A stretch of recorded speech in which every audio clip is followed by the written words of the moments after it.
It all started at a family gathering, one of those nights when everyone gets a little too comfortable with the wine and the conversations spill into places they shouldn't go. Ben and I had been married for almost 5 years, but it felt like we were two strangers in a house that had stopped feeling like home. The evening began just like any other, with the usual small talk and polite laughter. The air was warm with the sound of clinking glasses and the occasional burst of laughter, but for me, there was a growing heaviness inside that I couldn't shake. Ben was sitting across from me, his face a little too relaxed, his eyes glassy from the wine we'd both been sipping for hours. I remember feeling lighter, not in a carefree way, but in the way that comes when you've had just enough alcohol to let your guard down. Ben's hand grazed mine across the table, a fleeting touch that didn't feel as warm as it once had. It was an automatic gesture, like he didn't even think about it. I smiled, trying to ignore the chill creeping in, but the knot in my stomach tightened. I couldn't remember the last time I truly felt connected to him. Maybe it had been months, maybe longer. I wasn't sure anymore. The conversation around the table was a blur of chatter, but I found myself fixating on my husband. He was laughing at something his cousin said, his back straight, looking more like the man I married 5 years ago. But I wasn't looking at him the way I used to. I wasn't seeing the man who used to make me laugh so hard I'd cry, the one who would hold me close after a long day, whispering that everything would be okay. Those memories felt distant, like they belonged to someone else. The alcohol had its usual effect on me. It loosened my tongue, and before I could stop myself, I blurted it out. The words rushed out of my mouth like a flood I couldn't control. I don't feel attracted to you anymore, Ben. My voice was slightly slurred, but the words were clear. Silence fell over the table. My family, who had been happily chatting just moments ago, went still. Ben's face froze, his eyes widening in disbelief. For a second, it felt like time stood still. I immediately regretted the words, my body heating up with shame, but it was too late. They had already been said. I looked around, seeing the awkward glances exchanged between my family members, but no one knew what to say. Ben's eyes, once full of love, now seemed distant and guarded. I couldn't take it back. The words hung between us, a painful reminder of everything we'd avoided acknowledging in our marriage. It wasn't just that I didn't feel attracted to him anymore, it was everything. The lack of intimacy, the silent arguments, the cold distance that had grown between us over the years. I had tried to ignore it, tried to convince myself that we could work through it, but the truth was I wasn't sure I wanted to anymore. Ben didn't say anything in response. He just stared at me, his jaw clenched. The weight of my confession hit me like a ton of bricks. I felt exposed, vulnerable, and suddenly, the room felt suffocating. I wanted to take it all back, but the damage was done. I turned away, hoping to hide the burning shame on my face, but there was nowhere to hide. The damage had been done, and I knew it would be the start of something I couldn't undo. The first thing I felt when I woke up wasn't the headache that usually accompanied a night of heavy drinking, but a tight, uncomfortable knot in my stomach. My head was pounding, yes, but the real pain was in my chest. I could still hear the echoes of my words from last night reverberating in my mind.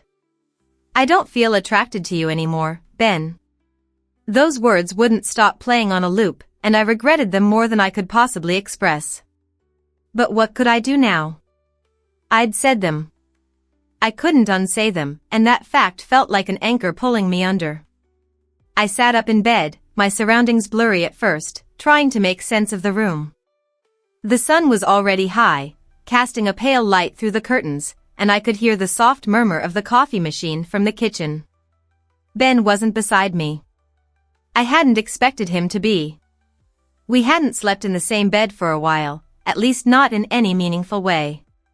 He'd been spending more nights on the couch or in the guest room, and I had stopped questioning why. The emotional distance between us had become so palpable that it almost felt normal. I pushed myself up, stumbling slightly as I made my way to the bathroom. I stared at my reflection in the mirror for a moment.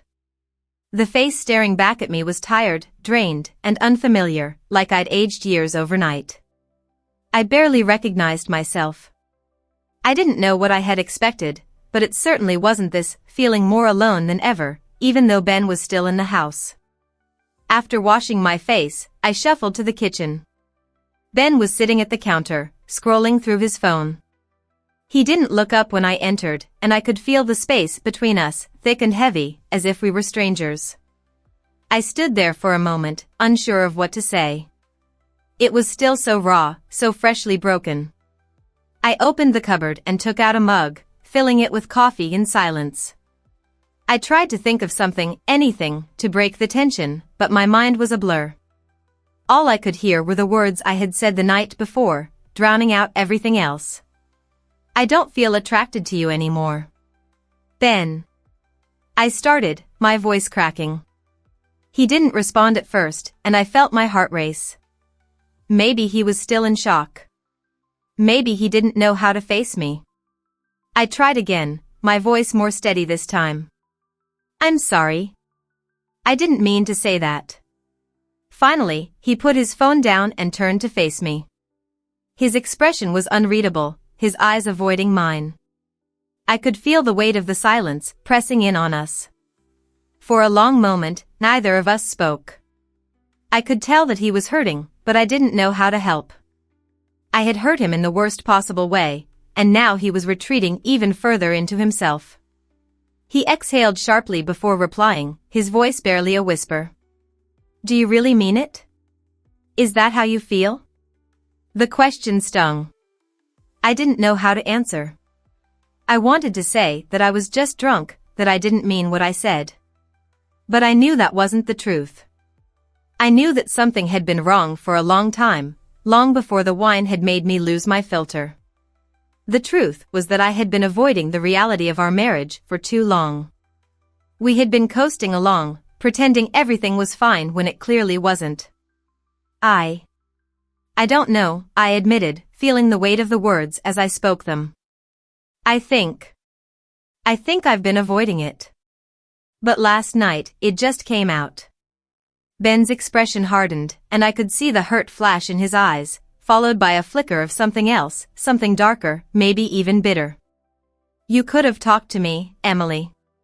Instead of saying something like that in front of everyone. His voice was quiet but full of pain.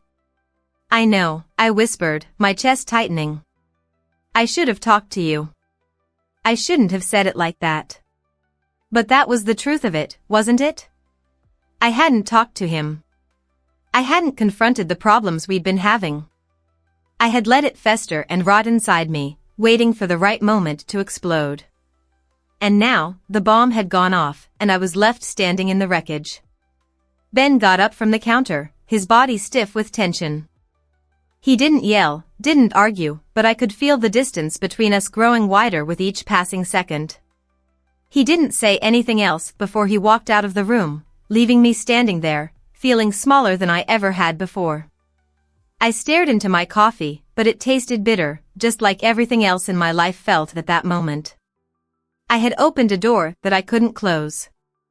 I had unleashed something that couldn't be taken back. And now, I had no idea what would come next.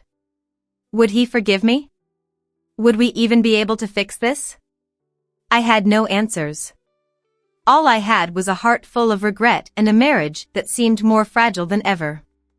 And in that moment, I knew that I would have to face the consequences of my drunken confession, and the long road ahead of trying to repair the damage I had done. The days that followed my confession were filled with an unbearable tension. Ben and I drifted further apart, the invisible wall between us growing higher with each passing moment. We avoided looking at each other for too long, and when we did, there was nothing but an uncomfortable silence that seemed to hang in the air. The conversations we used to have, those deep and meaningful exchanges about our hopes and dreams, had turned into short, awkward exchanges. How was work? The weather's nice today. I missed the way we used to talk, the way we could stay up for hours, sharing our thoughts, our fears, our lives. But that had all stopped. The distance between us felt suffocating, like an endless chasm I wasn't sure how to cross. I spent my days feeling restless, replaying the events of that night over and over again. I was ashamed of what I had said, but part of me also knew that I had been right. I had been too afraid to admit the truth, but I couldn't ignore it anymore. I wasn't in love with Ben anymore. But how could I face him with that truth? It wasn't until we had one of those rare moments where we were forced to confront each other that things truly began to unravel. It was a Wednesday evening, and I was in the kitchen, attempting to cook dinner. The smell of something burning had filled the air, and I had made a mess of what was supposed to be a simple meal.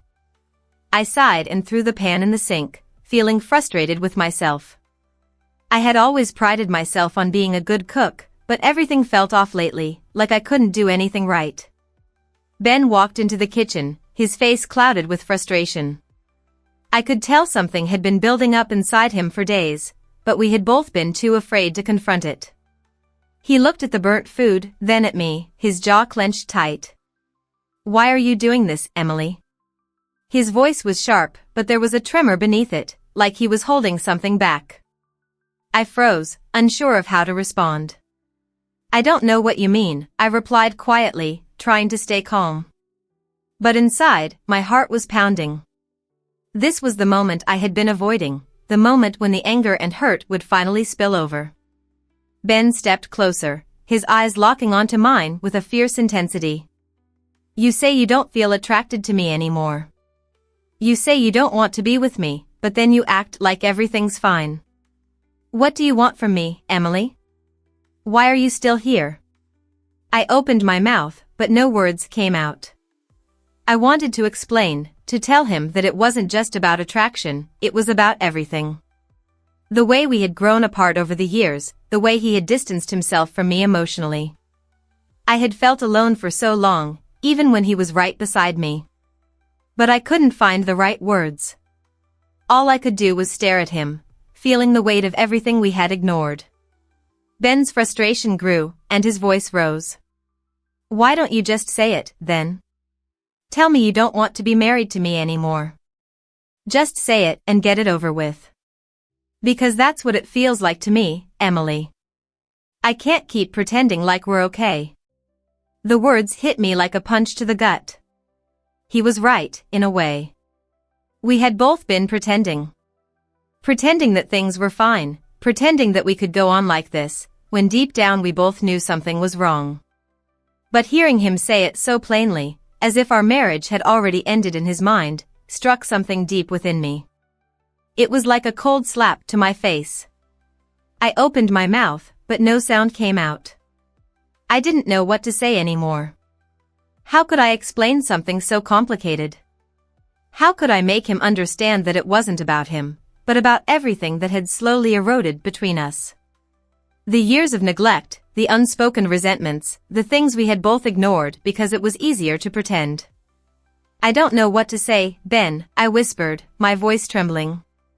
"I don't know if I want to stay or go, but I know I can't keep pretending." For a moment, everything was still. Ben looked at me, his face softening just slightly. His anger was still there, but beneath it was a deep sadness, a sadness I had been avoiding for so long. The truth was, I hadn't just stopped loving him, I had stopped loving myself. And it was in that moment, staring at the man I had once promised forever to, that I realized I had no idea who I was anymore. "I don't know who I am anymore either," Ben said quietly. His voice was broken, the frustration giving way to a vulnerability I hadn't seen in years. "But I know I don't want to lose you." The words hit me harder than I had expected. There it was, that raw, unfiltered truth. He was still fighting for us, even when I felt like I had already given up. "I'm sorry, Ben," I whispered, tears welling up in my eyes. "I never meant for it to get this bad. I don't know how we got here, but I want to try. I want to fix this." For the first time in so long, there was a flicker of hope. It wasn't a guarantee, and I knew that we had a long way to go, but at least now we were facing the truth together. We didn't have all the answers, but maybe that was okay. Maybe the first step was simply admitting that we were both broken, and that we were willing to try and heal together. It wasn't going to be easy, and I didn't know where we would end up, but for the first time in a long time, I felt like we had a chance. A real chance. And that was all we needed. The days that followed that heated argument were still tense, but something had shifted between Ben and me.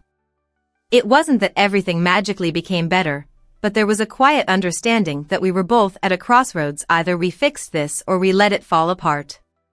We had both been avoiding the truth for so long, letting the hurt build until it became an insurmountable mountain between us. But now, we were finally starting to acknowledge that the silence wasn't helping.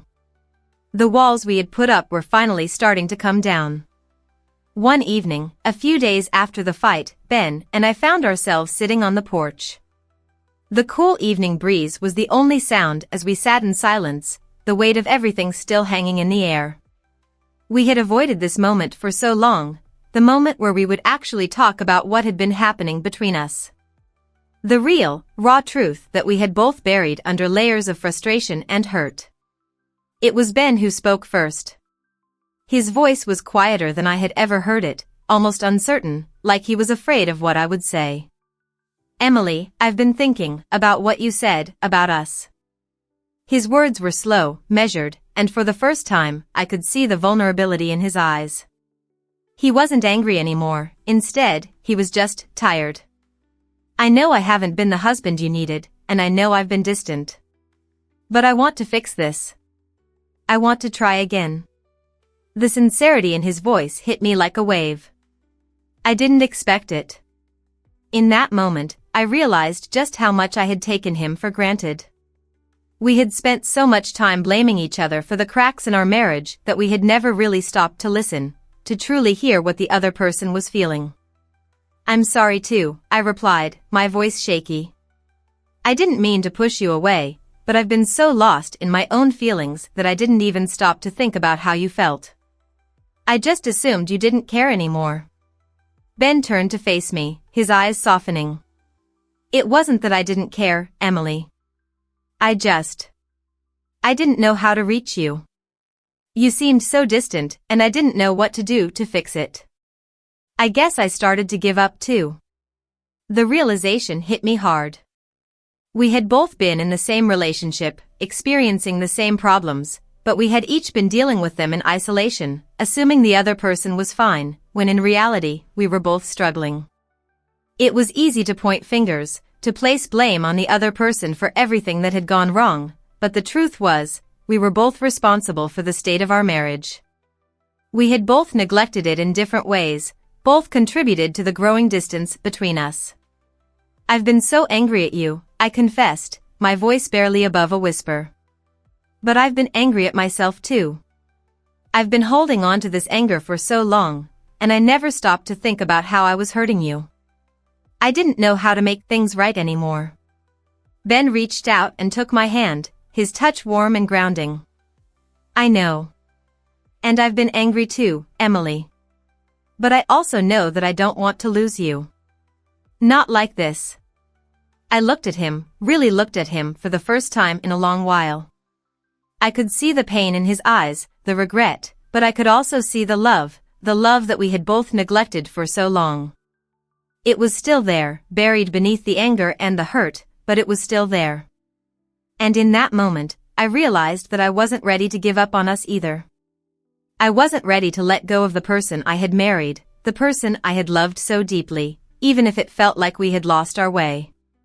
"I don't want to lose you either," I said, my voice breaking. "I don't know how we got here, but I'm willing to fight for us. I'm willing to try again." Ben nodded slowly, his thumb brushing over my hand. "Me too, Emily. Me too." We sat in silence for a few moments, the weight of the conversation hanging between us. It wasn't over. We weren't magically fixed. But we had finally opened up, finally let down the walls that had kept us from truly understanding each other. It was the beginning of something new, something that would take time, patience, and a lot of work, but it was a beginning. "I don't know if we can fix everything overnight," I said quietly, breaking the silence. "But I think if we're both willing to try, we can get through this. I want us to be happy again.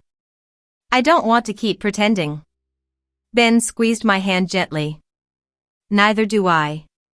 And for the first time in what felt like forever, I allowed myself to believe it, believe that maybe, just maybe, we could find our way back to each other. It wouldn't be easy. There would be hard conversations, painful moments, and setbacks along the way. But as long as we were both willing to try, as long as we were both ready to face the truth together, there was hope. And in that hope, I saw a glimpse of the future we could still have, one where we were no longer just coexisting but truly living and loving again. We didn't have all the answers yet, but at least now, we had each other. And that was enough to start rebuilding. The weeks following our heart-to-heart were a mixture of small victories and difficult setbacks. It wasn't as if everything magically clicked into place right away. We didn't wake up one morning, and suddenly everything was perfect. But we made a commitment, both of us. A commitment to not give up without giving it our all. I had been so lost in my own hurt, my own insecurities, that I had never considered the idea of rebuilding. It felt like I was living in a fog, only now was I starting to clear away the mist, one small step at a time. Ben was trying too. I could see it in the little things, the way he would pick up his phone and text me during the day just to check in, the way he would make me coffee in the morning, even though I knew he didn't particularly enjoy making it. These were the small gestures of someone who was trying to prove that they still cared, still wanted to fight for the relationship. And for the first time in a long time, I felt seen. I felt like we were both in this together.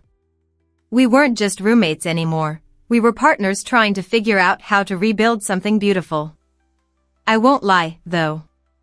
There were days when I doubted. Days when I thought about the easy way out, about walking away and starting over.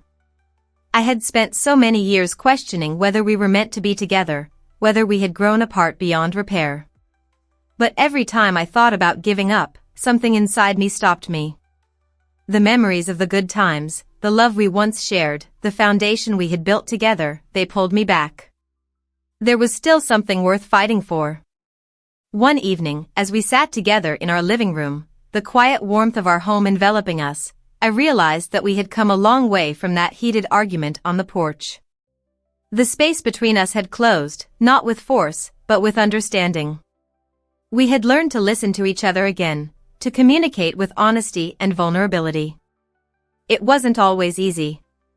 We didn't always agree. But we were learning, together, how to navigate the complexities of love and partnership. Ben turned to me one evening as we were curled up on the couch, watching an old movie. He reached for my hand, his touch familiar and comforting, and looked at me with a soft smile. I know it hasn't been easy, Emily. But I'm proud of us. I think we've come a long way. His words warmed my heart, and I squeezed his hand in return. I am too, Ben. It's not perfect, but it's real. And that's all I ever really wanted. We sat there for a while, not needing to say anything more. It was in those moments of quiet, those moments of just being with each other, that I realized something fundamental. Love wasn't always about the grand gestures or the moments of perfection.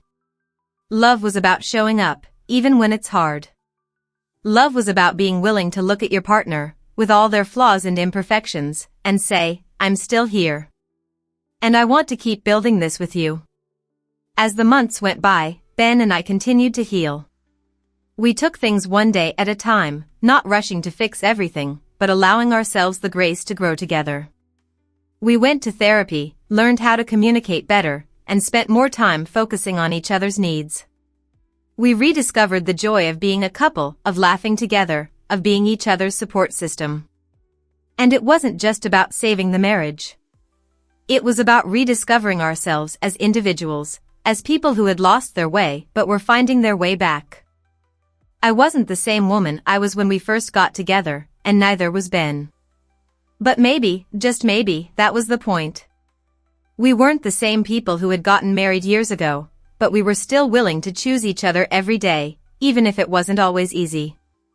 That was the rebirth, the rediscovery of love, trust, and commitment in a way that felt more real than anything we had experienced before.